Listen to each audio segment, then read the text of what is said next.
శుక్రవారం నల్గొండ మండలం జి చెన్నారంలో శుక్రవారం కేంద్ర ప్రభుత్వం కార్మిక ప్రజా రైతు వ్యతిరేక విధానాలకు నిరసనగా కార్మికుల సమ్మె గ్రామీణ భారత్ బంద్ సందర్భంగా గ్రామ పంచాయతీ కార్యాలయం దగ్గర మోడీ దిష్టిబొమ్మను దగ్ధం చేశారు.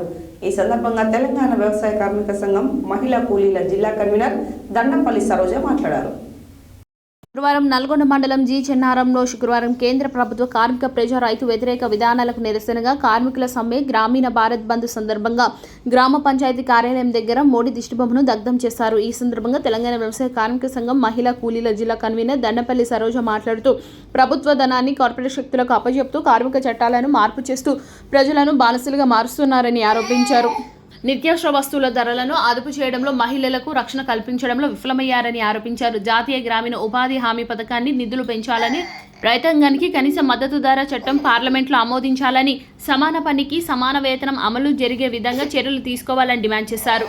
ఈ కార్యక్రమంలో తెలంగాణ వ్యవసాయ కార్మిక సంఘం మండల అధ్యక్షులు కట్ట అంజయ్య, గ్రామ పంచాయతీ కార్మికులు, భవన నిర్మాణ కార్మికులు, సిఐటియు వివిధ రంగాల కార్మికులు, జిల్లాపల్లి మంగ, బొల్లం సత్తయ్య, సైదులు, ఉపనూతుల శ్రీను, శైలజ, శ్రీశైలం, మారగొని అంజయ్య, మేడగొని మారయ్య, లింగమ్మ, వెంకటమ్మ తదితరులు పాల్గొన్నారు. ఉపాధి హామీ పథకాన్ని నిధులు పెంచాలని డిమాండ్ చేస్తూ మోడీ దిష్టిబొమ్మ దగ్ధం.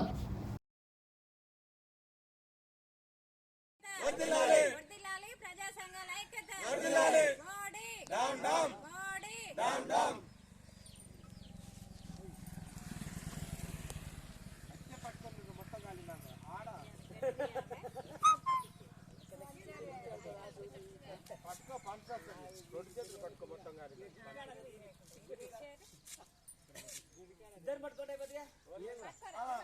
ఇద్దరు పట్టుకోవాలి.